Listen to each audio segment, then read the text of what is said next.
दोस्तों नमस्कार। दोस्तों बहुत दिनों के बाद आपके बीच हाजिर हूँ और बीच में लेखपाल का एग्ज़ाम था। इस वजह से लगभग पिछले 15 दिनों से मैं सोशल मीडिया से दूर था और एग्ज़ाम की तैयारी कर रहा था। हालांकि पेपर देखने के बाद पता चला कि अगर थोड़ा सा और तैयारी किया गया होता तो अच्छे मार्क्स आ सकते थे, लेकिन फिर भी 75 प्लस मार्क्स बन रहे हैं और आप लोगों के आशीर्वाद से। अब दोस्तों कुछ लोगों का ये भी कहना है कि यार अब 69,000 में कुछ नहीं हो सकता है और मतलब सब कुछ ख़त्म हो चुका है। तो उन दोस्तों के लिए बताना चाहते हैं कि जीवन में कभी कुछ ख़त्म नहीं होता, ठीक है। आपको हर समय हौसला बनाए रखना चाहिए और मेरा काम ये नहीं है कि मैं आपको कोई फर्जी दिलासा दिला रहा हूँ या ऐसा कुछ है, लेकिन हौसला आप तोड़ के भी क्या कर सकते हैं। आप नई परीक्षा नई भर्ती की तैयारी करते रहिए। पेट का डाले होंगे आप ज़्यादा से ज़्यादा लोग, और ऐसा हम लोग प्लान बना रहे हैं कि आपकी पेट की तैयारी सब लोग मिलजुल के करेंगे, साथ में करेंगे और एक मतलब कोई माध्यम रहेगा, उस माध्यम से हम लोग सभी लोग मिलजुल के करेंगे। आगे जो भी काम करेंगे हम लोगों का साथ जीवन भर का रहेगा। और जो लोग कहते हैं कि सब कुछ ख़त्म हो गया, तो आप लोगों को बता दें कि 2011 का मैटर अभी भी चल रहा है। अभी एक पैरामिलिट्री में ज्वाइनिंग हुई है, मेरे गांव का एक लड़का हुआ है इसमें सीआरपीएफ में। तो वो वैकेंसी 2013 की थी और उसमें लगभग 3200 कुछ लोगों को अभी जल्दी इनको कमीशन दिया गया है, मतलब उनको ज्वाइनिंग दी गई है। तो कहने का मतलब ये है कि कभी भी रास्ते बंद नहीं होते हैं, रास्ते हमेशा खुले रहते हैं। दूसरी चीज़, हम पिछले कुछ दिनों से केंद्र सरकार की नीतियों को देख रहे हैं। केंद्र सरकार उत्तर प्रदेश में, विश्व बैंक और केंद्र सरकार उत्तर प्रदेश में शिक्षा के विकास के लिए, चूँकि शिक्षा में उत्तर प्रदेश नीचे से दूसरे या तीसरे पायदान पे है। सॉरी दोस्तों, कुछ फ़ोन आ जाते हैं इसलिए मोबाइल थोड़ी कट करनी पड़ती है। तो शिक्षा के लिए उत्तर प्रदेश में एक रोड मैप बनाया जा रहा है। अब उस रोड मैप में कुछ लोग ये बोल रहे हैं कि जो NIOS से DLED किए हुए हैं उन लोगों को बेसिक में एक अलग तरीका, मतलब अलग एक सिस्टम बनाने वाले हैं, प्री प्राइमरी। मतलब जैसे होता है ना स्कूलों में LKG UKG और फर्स्ट सेकंड, तो सेकंड तक प्री प्राइमरी बनाने वाले हैं। और उन लोगों को, उन बच्चों को पढ़ाने के लिए जो DLED प्रशिक्षित अभ्यर्थी हैं, या BED को भी उसमें शामिल किया जा सकता है, मतलब तमाम लोगों को शामिल किया जा सकता है। तो ऐसा अगर कुछ आएगा उत्तर प्रदेश में और इसके लिए मतलब रास्ते निकाले जाएंगे, क्योंकि सरकार के पास में अभी भर्ती कराने का वो नहीं है कि मतलब कोई विचार नहीं है कि भर्ती नहीं आने वाली है। तो अगर कुछ ऐसा आएगा तो हम लोग उसके लिए सामने खड़े होंगे कि सर हम लोग सुपर टेट पास हैं, कम से कम हम लोगों को प्री प्राइमरी में मौका दिया जाए, और हम लोग प्रशिक्षित हैं और सुपर टेट भी पास हैं। आप चाहें तो हम लोगों से प्रशिक्षण करवा लें, लेकिन हमें इस चीज़ का मौका मिलना चाहिए, और ज़रूरत पड़ेगी तो हम लोग न्यायालय का दरवाज़ा भी खटखटाएंगे। और रही बात, कुछ साथी और भी बोल रहे हैं कि आप लोगों को नेताओं से मिलना चाहिए, डेलीगेशन। तो दोस्तों हम लोग नेताओं से मिलते रहते हैं, लेकिन उसकी ज़्यादा चर्चा हम सोशल मीडिया पर नहीं करते हैं, क्योंकि कोई भी नेता जिससे मिलते हैं, नेता हो या अधिकारी हो, अब हम ये नहीं कह सकते कि हमें आप ये दो वो दो, हम ये कर देंगे वो कर देंगे। इस नेता ने, किसी भी नेता में कोई दम नहीं है कि कोर्ट के आगे कुछ बोल सके। जो मैटर कोर्ट में है तब वहाँ पर नेताओं की बात ख़त्म हो जाती है। हमको कोई सड़क नहीं बनवानी है, हमको कोई स्कूल नहीं बनवाना है, हमको कोई नल नहीं लगवाना है, नहर की खुदाई नहीं करवानी है कि हम नेता हमारा काम करवा देंगे। वो सर्विस मैटर है, और सर्विस मैटर में जो भी कुछ कर सकता है कोर्ट कर सकता है, और कोर्ट द्वारा ही मामला निस्तारित होगा। और सरकार चूँकि कई तरफ से घिरी हुई है, EWS मैटर में लगभग सरकार हारने वाली है, और वो फिलहाल जैसे बोलते हैं कि भाग रही है। ये मैटर आंसर तो डिले होने का बहुत बड़ा कारण है कि इसमें सरकार को बहुत सारी सीटें देनी पड़ेंगी। और जैसे कोई गांव में कहावत है कि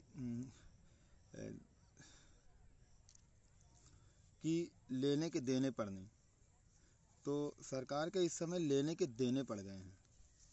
और कुछ लोग जो भी कुछ जियोज आए हैं बीच में, तो उसको अपने अपने अकॉर्डिंग उसको सही मान लेते हैं। जैसे हम अगर उसकी विवेचना करते हैं, उसका विश्लेषण करते हैं, तो हम अपने अकॉर्डिंग उसको सही मान लेते हैं। और भी जो लोग हैं वो अपने अकॉर्डिंग उसको सही बनाने का कोशिश करते हैं, क्योंकि इंसानों की ये फितरत होती है कि वो हर चीज़ को ऐसे वे लेना चाहते हैं जो उनके लिए मुफीद हो। तो फ़िलहाल आप लोगों को घबराना नहीं है और हमेशा आशा बना के रखनी है। और आप लोगों की मतलब जो भी मांगे हैं, सरकार इस पर सरकार का भी ध्यान है, ऐसा नहीं कह सकते कि ध्यान नहीं है। लेकिन अब सरकार किस हद तक क्या कर सकती है। ऐसा भी हो सकता है कि कहीं आप रात में सोए और सुबह का न्यूज़पेपर आप पढ़ें कि सरकार ये करने जा रही है सुपर टेट अभ्यर्थियों के मतलब फेवर में, तो कुछ भी हो सकता है। उसमें बहुत ज़्यादा टेंशन करने की बात नहीं। हाँ, आप लोग तैयारी करते रहिए, नेक्स्ट एग्ज़ाम की तैयारी करते रहिए। अभी तो फ़िलहाल आपकी टीजीटी है, टीजीटी लगी हुई है, आप लोग अपनी तैयारी बना के रखिए। और हम कहीं आपको बुला नहीं रहे हैं, ना आपको परेशान कर रहे हैं। बस हाँ, आप लोग जुड़े रहिए, अपडेट लेते रहिए, और जो भी जैसा होगा आगे की रणनीति आप लोगों को बताई जाएगी। अब रही बात और आगे के एग्ज़ाम्स की, तो हम लोग एक ग्रुप बनाएंगे और मिलजुल के अपनी तैयारियों को करेंगे। क्योंकि हमने देखा है कि बहुत सारे हम कुछ हमारे साथी थे जो हम लोगों ने एक ग्रुप बना के और पेट एग्ज़ाम की इसकी पेट तो हम लोग डायरेक्ट धरने से दिए थे और पेट क्वालिफाई हो गए थे, भगवान का लाख लाख शुक्र है। और जो लेखपाल की परीक्षा थी उसमें देखा है कि हम लोगों ने एक ग्रुप बना के और एक तैयारी की अच्छी तरीके से। तो वो हम लोग मतलब सारे उसमें जितने भी लड़के हैं सब 70+ हैं। और जो ग्रुप्स में अलग जो थे या किसी तरीके से वो काम कर रहे थे, अपना तैयारी कर रहे थे, उनके बिलो 70 हैं। तो एक ग्रुप रहने का बहुत ज़्यादा फ़ायदा होता है कि लोग अपडेटेड रहते हैं, नई नई चीज़ें लोगों को पता चलती हैं। और आप एक हम लोगों के उस पर मतलब कुछ 6800 चयनितों ने अलग अलग ग्रुपों में ठप्पा लगा दिया है कि जनरल वाले हमारे खिलाफ हैं, जनरल वाले दुश्मन हैं, जनरल वाले नहीं भाई, 6800 सीटें रुकी हैं तो पहले भारती पटेल की आज क्या पे रुकी हैं? तो भारती पटेल तो कोई जनरल है नहीं। आप लोगों को ये भी सोचना चाहिए ना। आपके पीछे 6800 के पीछे एक धड़ा पड़ा है 27-21 वाला, वो तो कहता है कि हम इसको होने नहीं देंगे। हम लोगों से वो लोग कम्युनिकेशन करते हैं कि भाई इसको किसी तरीके से रोकना है, लेकिन हम किसी को रोकने नहीं जा रहे हैं। हम जा रहे हैं कि अगर हमारे साथ जो सरकार ने गलतियां की हैं उसको सरकार सुधारे।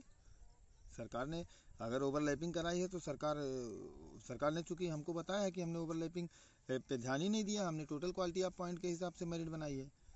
तो फिर जब टोटल क्वालिटी ऑफ पॉइंट के हिसाब से मेरिट बना दिया है तो ये किस तरीके से ये एक्स्ट्रा सीटें दी जा रही हैं? और ओवरलैपिंग क्यों कराई? अगर कराई है तो क्यों कराई है, उसका मुझे डाटा दीजिए।